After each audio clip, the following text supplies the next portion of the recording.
city of Jackson in the final quarter of 2013 called on the city to join in a season of unity. It was the city's way of affirming a strength that can come through understanding and embracing this city's diversity. It was also a call to use that understanding to build strength in the community and to help overcome the violence that is propagated sometimes between, yet often within, this city's diverse population segments. One method of sharing this theme was a rotating art exhibit that was set up first in the lobby of Jackson's City Hall. It was the city's way of declaring the city's endorsement of the artist and spirit reflected in their selected works. ePlusTV6 presents Seasons of Unity, the art, the work and the people who sense and contribute to human expression and understanding. Before this program ends, our hope is that you see these artists and their work in a different way, and that we capture the common threads that unite us all in the human experience.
Choose art as an expression?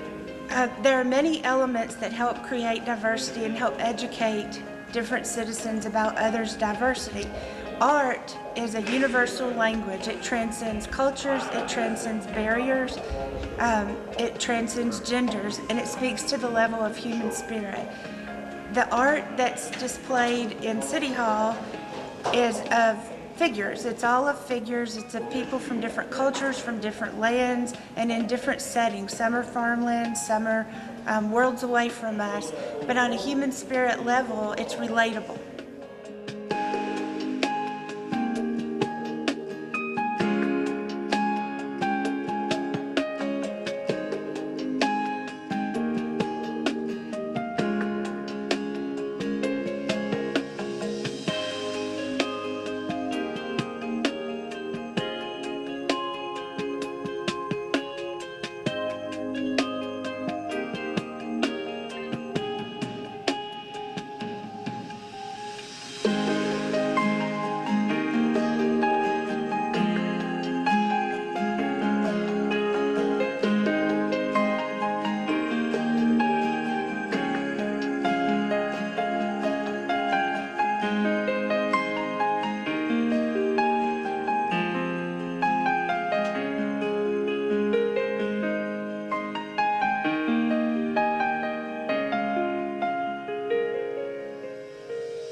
I do paper pulp sculpturing, and what I do with that to make it up, I use a blender and I blender it up and drain the water off of it and add Elmer's school glue to it. Okay. And I make my forms up, and most of the time I like to start from the feet up, and I work with the feet up.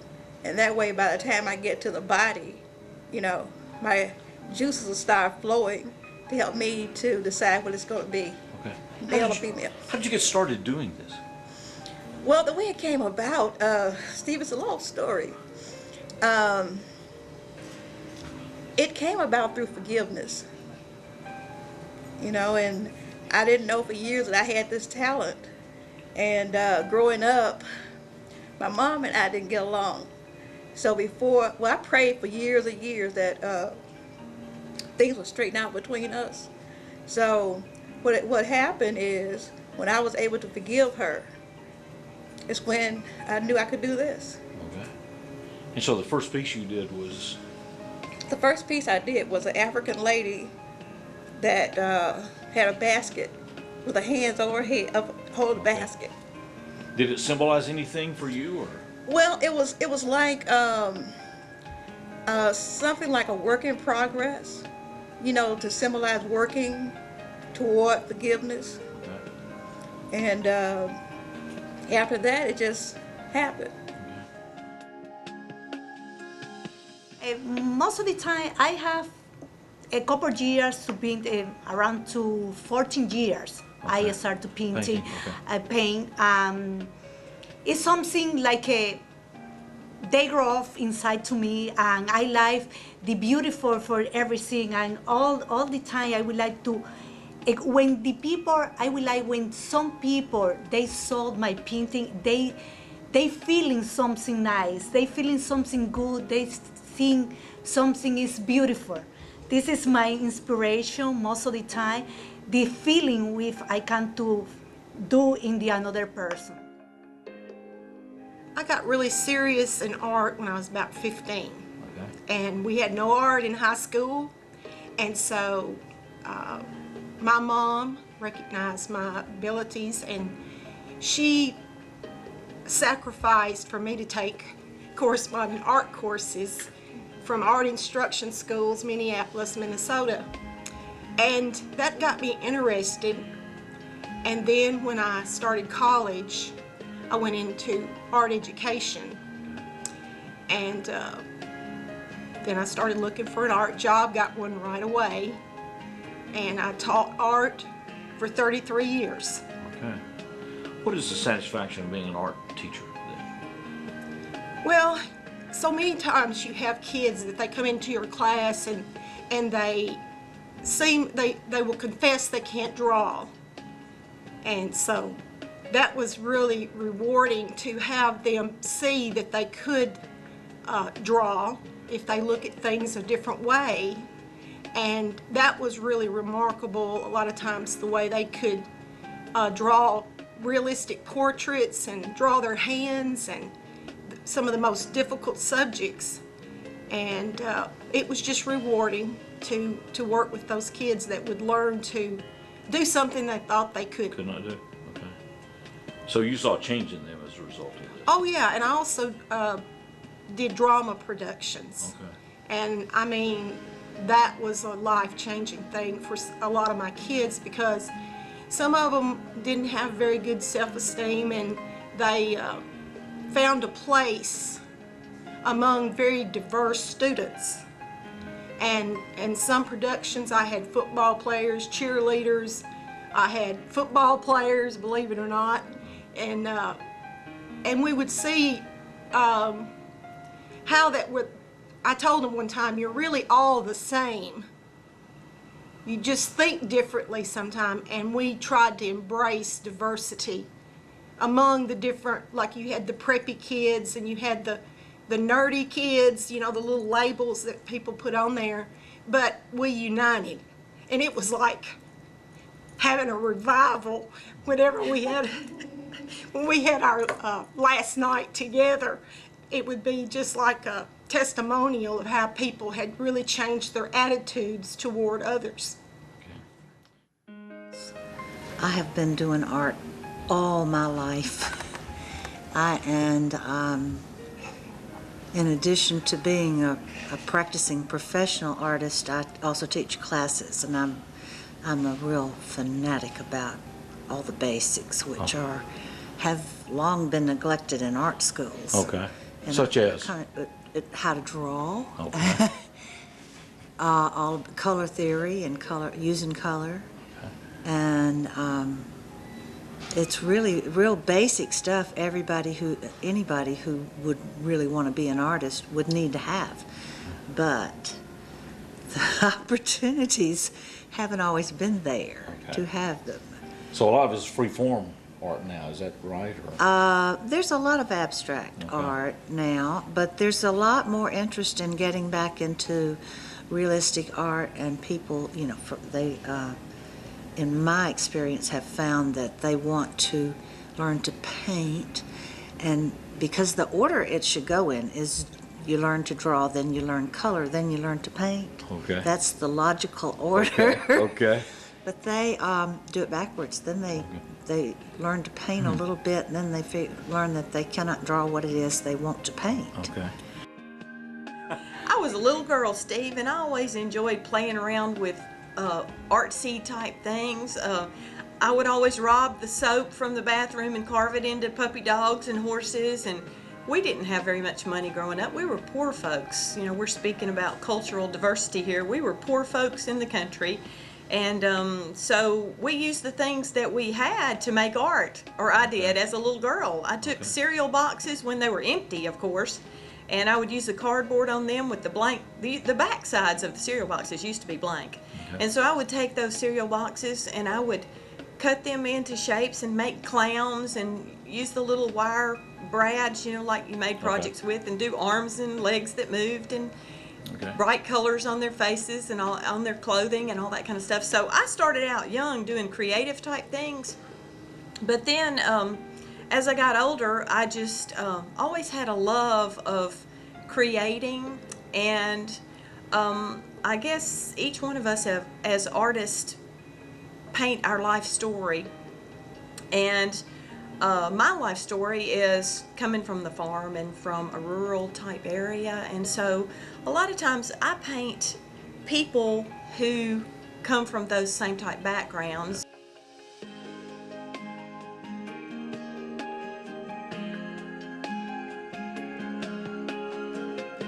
It was my understanding that she wanted that they wanted representations of different cultures.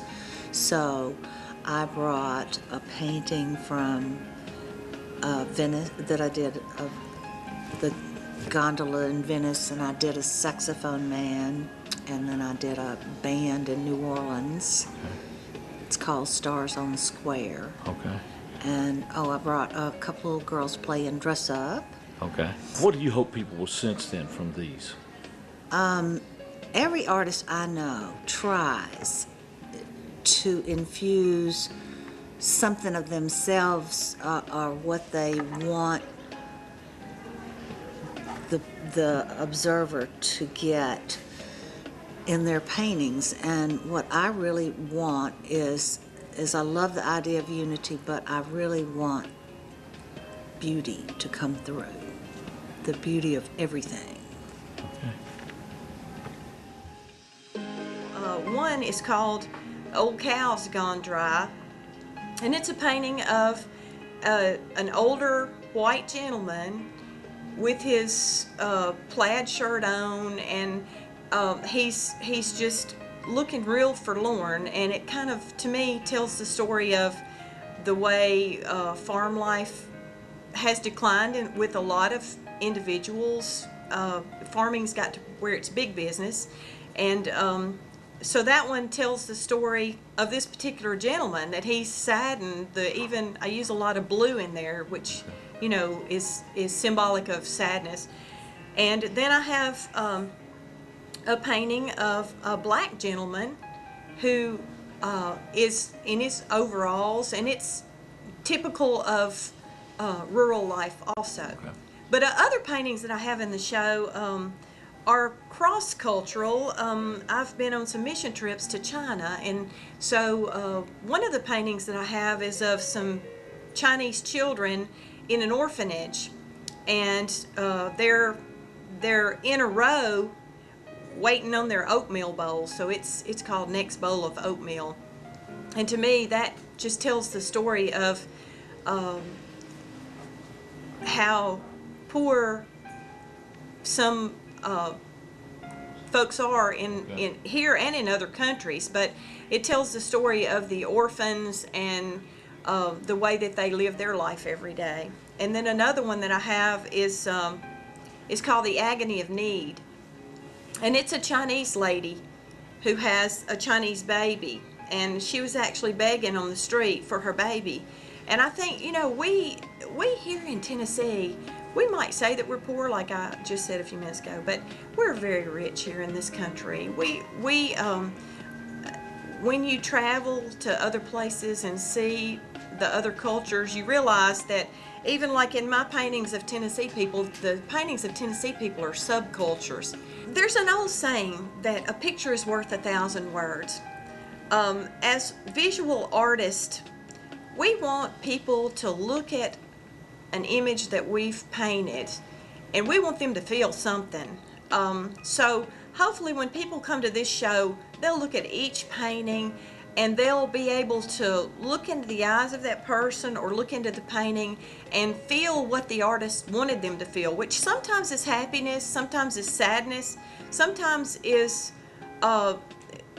may scream for a person to respond in some way to help someone who's less fortunate, or to help pull things together, to help be about doing good, you know. I've always really loved people, and being in drama, developing characters within my students. And so now when I see somebody with a special essence about them, sometimes they may be people that nobody would really give a second look, but whether it be just somebody walking along the street, say, the lady, I just don't know why, this little black lady was working out in her yard and wearing a white eyelet dress, of all things, and in Shelbyville, Tennessee. And I went up to her, and a group of friends, group of artists, went up and we asked her if we could take some pictures, and she didn't know why. But in her statement, she was a beautiful woman, but when she got worried about something, her face kind of went into a very concerned look. And she was talking about her flowers. She was saying, I just don't know why they're not blooming right this year. And that's when I captured the shot of her.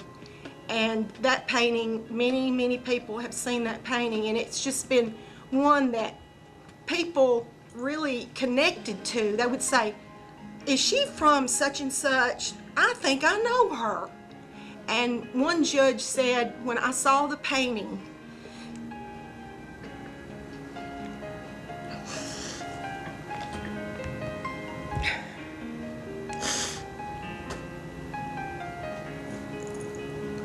it made me wonder what that woman had been through.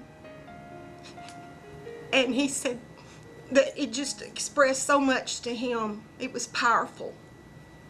I have one of them that's really special, is a painting of one of my exchange students in art.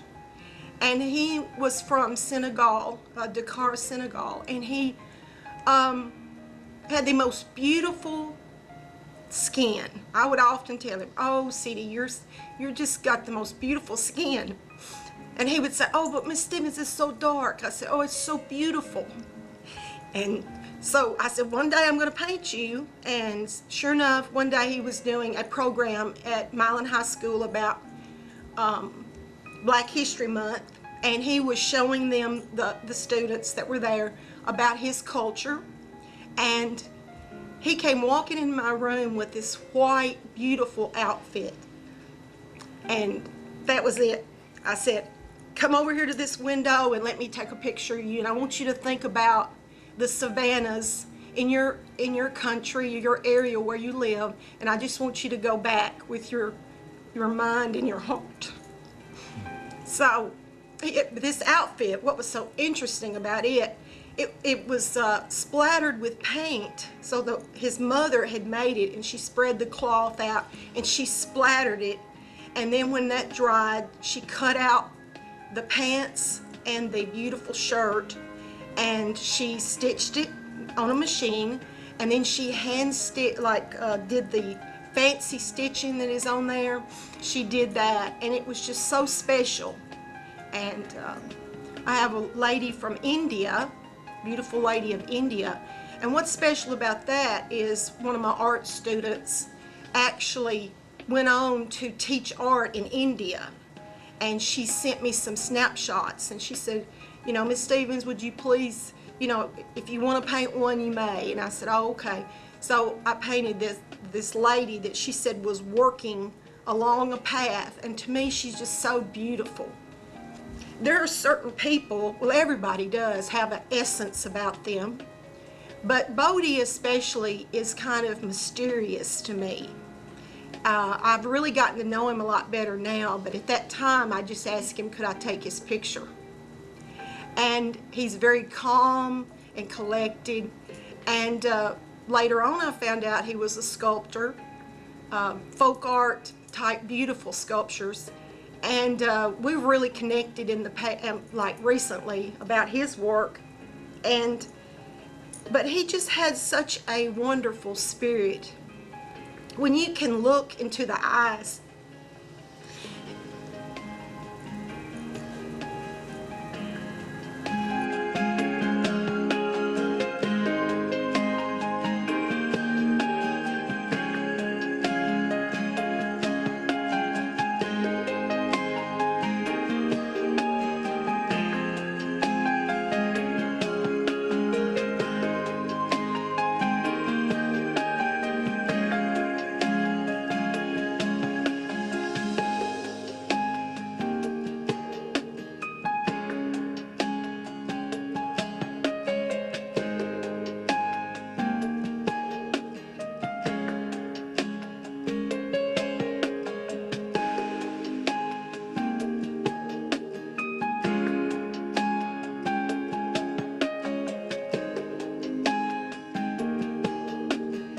and this painting in special, I did because in our cultures, it's normal.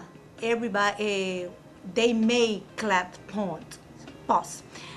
When we travel to one city to the next, we found a lot of selling the clay pot, and this is something we grow up with that we saw all the time, and this is I would like to paint that because it's something I can to stay with me all the time, and the people they know our city, our country.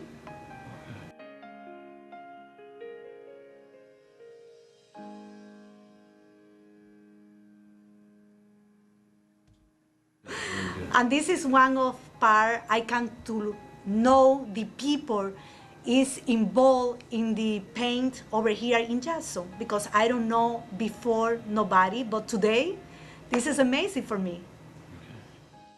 It's a great thing for Jackson because there are a lot of talent here in Jackson that haven't even been tapped into. You know, there are people walking around like myself that they'll say, well, I don't have a talent, but a lot of times we have things in us, and because of things that we carry around in our heart, it won't come to pass. Okay. So art became a release then, or an expression? Or? Yes. Art became, it's a symbol of letting me know what can happen when we let go of our past. Okay. You know, we have a tendency growing up to blame other people for our shortcoming, and it's really us that's in the way.